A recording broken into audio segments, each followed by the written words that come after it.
దేవుడు నిర్ణయించిన సమయంలో హెచ్చింపబడితే గొప్ప ఆశీర్వాదాన్ని పొందుకుంటావు కదా.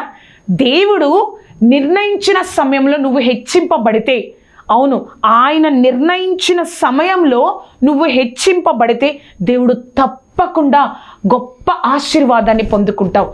ఎలిజబెత్, జకర్యా వాళ్ళు మన భాషలో చెప్పాలంటే యాజకులు, అంటే మన భాషలో ఒక పాస్టర్ గారు, ఒక పాస్టమ్ గారు, వారికే గర్భఫలం లేదు, అనేకమైన అవమానాలు. అయ్యో, మీరు మా కోసం ప్రార్థన చేస్తున్నారు, మీరు దేవుడికి మాకు మధ్యవర్తిగా ఉన్నారు, మీ జీవితంలో కార్యం జరగలేదే అన్న మాటలు ఉన్నాయి.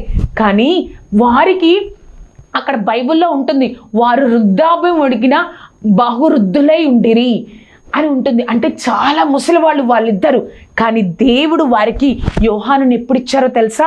యేసుక్రీస్తు వారు కరెక్ట్గా ఈ లోకానికి రావడానికి 6 నెలల ముందుగా దేవుడు ఆ యొక్క జకర్యా, ఎలిజబెత్కు బాప్తీసం ఇచ్చి యోహానును దేవుడు అనుగ్రహించాడు కదా. మనము దేవుడు నిర్ణయించిన సమయంలో ఆశీర్వదింపబడితే, హెచ్చింపబడితే గొప్ప ఆశీర్వాదాన్ని పొందుకుంటాం. దేవుడు ఏ సమయంలో, ప్రభా ఈ యొక్క సమయంలో నువ్వు నన్ను ఆశీర్వదించయ్యా, హెచ్చించయ్యా అని ఆయనకు సమయం ఇచ్చినప్పుడు నువ్వు నేను గొప్ప ఆశీర్వాదాన్ని మనం పొందుకుంటాం. యోహాను గురించి ఏముంటుందండి? ఆయన దేవుడి యొక్క మార్గాన్ని సరళం చేసే వ్యక్తి. ఎవరికుందండి ఆ యొక్క గొప్ప సాక్ష్యము కదా. ఆయన సమయంలో మనం హెచ్చింపబడితే గొప్ప ఆశీర్వాదాన్ని మనం పొందుకుంటాం. ఆ సెకండ్ పాయింట్లో కూడా ABCD చూసినట్లయితే దేవుడు నిన్ను మర్చిపోలేదు కదా. అయ్యో, ఉదయం లేచిన దగ్గర నుంచి ప్రార్థన చేయని రోజు నా జీవితంలో లేదు, వాక్యం చదవని రోజు నా జీవితంలో లేదు, ఆరాధన మానివేసిన రోజు నా జీవితంలో లేదు, దేవుడికి ప్రార్థించకుండా, అనేక మందికి దేవుడికి చెప్పకుండా నా జీవితంలో లేదు. అలాంటిది నా జీవితంలో కార్యం ఎందుకు లేట్ అవుతుంది? నా జీవితంలో దేవుడు ఎందుకు ఆలస్యాన్ని చేస్తున్నాడు? అదే ఒక ప్రశ్న ఉంటుంది కదా మన జీవితంలో. కానీ దేవుడు ఈరోజు మనతో మాట్లాడుతున్నారు. లూకాసు వార్త 1వ అధ్యాయము 5, 6 వచన. లూకాసు వార్త 1వ అధ్యాయము 5, 6, 7 వచనాలు. యూదా దేశపు రాజైన హేరోదు దినములో అబియా తరగతిలోనున్న జకర్యా అను ఒక యాజకుడున్న అతని భార్య అహరోను కుమార్తెల్లో ఒకటి, ఆమె పేరు ఎలిజబెత్. వీరిద్దరు ప్రభు యొక్క సకలమైన ఆజ్ఞల చొప్పున, న్యాయ విధుల చొప్పున నిరపరాధులుగా నడుచుకొనుచు దేవుని దృష్టికి నీతిమంతులై ఉండిరి. ఎలిజబెత్ గొడ్రాలైనందున వారికి పిల్లలు లేకపోయిరి, మరియు వారిద్దరూ బహుకాలం గడిచిన వృద్ధులైరి. ఒక్కసారి 6వ వచనం చూద్దామండి. వాళ్ళిద్దరు ఎలాంటి వారు? సకలమైన ఆజ్ఞల చొప్పును, న్యాయ విధుల చొప్పును నిరపరాధులుగా నడుచుకొనుచు దేవుని దృష్టికి నీతిమంతులే. సకల విధులమైన ఆజ్ఞల చొప్పున, న్యాయ విధుల చొప్పున దేవుని యందు భయభక్తులు కలవారై యథార్థంగా ఉన్నారంట. వారి జీవితంలో కార్యం జరగలేదు. దేవుడు వారిని మర్చిపోయారా? వారు ఒక యాజకులుగా ఉన్నారు. ఆ యొక్క పాస్టర్ గారి కుటుంబం వారిది. అలాంటిది వారి జీవితంలో వారిని దేవుడు మర్చిపోయారా? కానీ లూకాసు వార్త 1వ అధ్యాయము 11, 12, 13 వచనాలు. ప్రభువు దూత ధూప వేదిక కుడివైపున నిలిచి అతని కనబడగా జకర్యా అది చూచి తొందరపడి భయపడిన వాడైన. అప్పుడు దూత అతనితో, జకర్యా భయపడకము, నీ ప్రార్థన వినబడినది, నీ భార్య అయిన ఎలిజబెత్ నీకు కుమారుని కనును, అతనికి యోహాను అను పేరు పెట్టుదువు. దేవుడు మర్చిపోయారా? వారిని మర్చిపోలా. అక్కడ చివరి వచనంలో 7వ వచనంలో వారిద్దరు బహుకాలం గడిచిన వృద్ధులైరి. ఆ మాట పరిశుద్ధాత్మ దేవుడు ఎందుకు రాయించాడో తెలుసా? నేను వారిని మర్చిపోలేదు. వృద్ధాప్యం వచ్చిన పిల్లలు ఇంకా పుట్టర్లే, ఇంకా జీవితం ముగిసిపోయింది, అయిపోయింది కదా, వృద్ధులైపోయాము, ఇంకా ఇలానే చనిపోతాము, నేను ఒక గొడ్రాలుగా చనిపోతానని ఎలిజబెత్ అనుకుంది. జకర్యా నేను పిల్లలు లేకుండా, సంతానం లేకుండా, ఒక వంశము తర్వాత లేకుండా నేను చనిపోతానని ఎలిజబెత్ అనుకున్నాడు. కానీ దేవుడు వారిని మర్చిపోకుండా మీ ప్రార్థన వినబడింది అని దేవుడు చెప్తా ఉన్నారు కదండి. దేవుడు కార్యము అంత గొప్పగా ఉంటుంది. మనం ఒక వాక్యాన్ని చదువుదామండి. 115వ కీర్తన 11, 12 వచనాలు. యెహోవా యందు భయభక్తుల గల వారులారా, యెహోవా యందు నమ్మిక ఉంచుడి, ఆయన వారికి సహాయము, వారికి కేడము.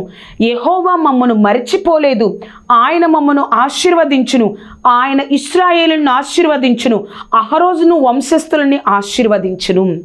ఆ సెకండ్ పాయింట్లో B చూస్తే, నువ్వు ఏ స్థితిలో ఉన్నా దేవుడు అద్భుతం చేస్తారు. ఎలిజబెత్ జకరియా వారిద్దరు కూడా బహుకాలం గడిచిన వృద్ధులు.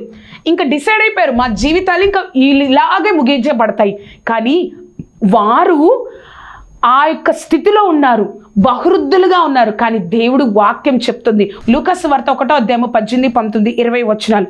జకరియా, ఇది నాకు ఎలాగూ తెలియను, అప్పటికే దూత వచ్చి చెప్పింది నీకు కుమారుణ్ణి అనుగ్రహిస్తాడు. నీ ప్రార్థన వినబడినప్పుడు జకరియా ఈ మాట చెప్తారు, ఇది ఎలా జరుగును, నేను ముసలివాడను, నా భార్యకు బహుకాలం గడిచినదని ఆ దూతతో చెప్పగా, దూత నువ్వు దేవుని సముఖమందు నిలుచు గాబ్రియేలును, నేను మాట్లాడుటకు ఈ వర్తమానం నీకు తెలుపుటకు పంపబడి తిని, మరియు ఈ నా మాటలు వాటి కాలమందు నెరవేరును, నువ్వు వాటిని నమ్మలేదు గనుక ఈ సంగతులు జరుగు దినము వరకు నువ్వు మాట్లాడక మౌనమై ఉందని అతనితో చెప్పాను. కదా అండి, మనము ఏ స్థితిలో ఉన్నా, అయ్యో నేను యాజకుడిగా ఉన్నాను, ప్రార్థన చేస్తున్నాను, కార్యం జరుగుతుందో లేదో అన్న డౌట్, అదే మా యొక్క ఆ సందేహాన్ని దూతకు చెప్పాడు జకరియా. చెప్పినప్పుడు నువ్వు నమ్మలేదు కనుక నువ్వు మౌనివై ఉంటావు, నువ్వు నమ్మలేదు కనుక మౌనిగా ఉంటావు కదా.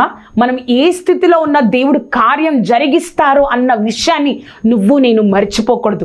సెకండ్ పాయింట్లో సి చూస్తే, మనుషులలో నీకుండిన అవమానాన్ని దేవుడు తీసివేస్తారు.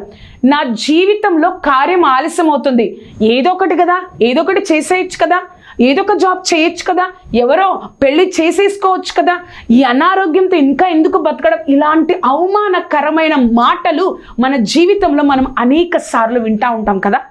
కానీ ఇదే అవమానం గుండా ఒక పాస్టమ్మ గారు వెళ్ళారు. ఆ పాస్టమ్మ గారు ఎవరు?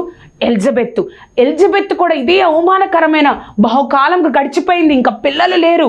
కానీ దేవుడు తగిన సమయంలో బాప్తీసం ఇచ్చి యోహానుని ఇచ్చిన తరువాత ఆ యొక్క ఎలిజబెత్ ఈ మాట చెప్తుంది. లూకాసు వార్త 1:24-25 వచనాలు. ఆ దినములైన పిమ్మట అతని భార్య ఎలిజబెత్ గర్భవతి అయి, మనుషులలో నాకుండిన అవమానమును తీసివేయుటకు నన్ను కటాక్షించిన దినములలో ప్రభువు ఇలాగు చేసిననుకొని 5 నెలలు ఇతరుల కంట కనబడకుండెను. మనుషులలో నాకుండిన అవమానాన్ని నా దేవుడు తీసేశాడు. నిన్న నేడు ఏకరీతిగా ఉన్న దేవుడు. నువ్వు ఎంత అవమానపరచబడుతున్నావో, ఎంతగా నువ్వు బాధపడుతున్నావు, చూసే వాళ్ళకి ఎంత అవమానంగా ఉందో ఆ అవమానాన్ని దేవుడు తీసేస్తారు. సెకండ్ పాయింట్లో డి చూస్తే, నిన్ను సాక్షిగా దేవుడు నిలబెట్టబోతున్నాడు. అవును కదా, ఎంత గొప్ప సాక్షిగా అంటే, జకరియా ఎలిజబెత్కి పిల్లలు లేరు, బహుకాలం గడిచిన వృద్ధులు.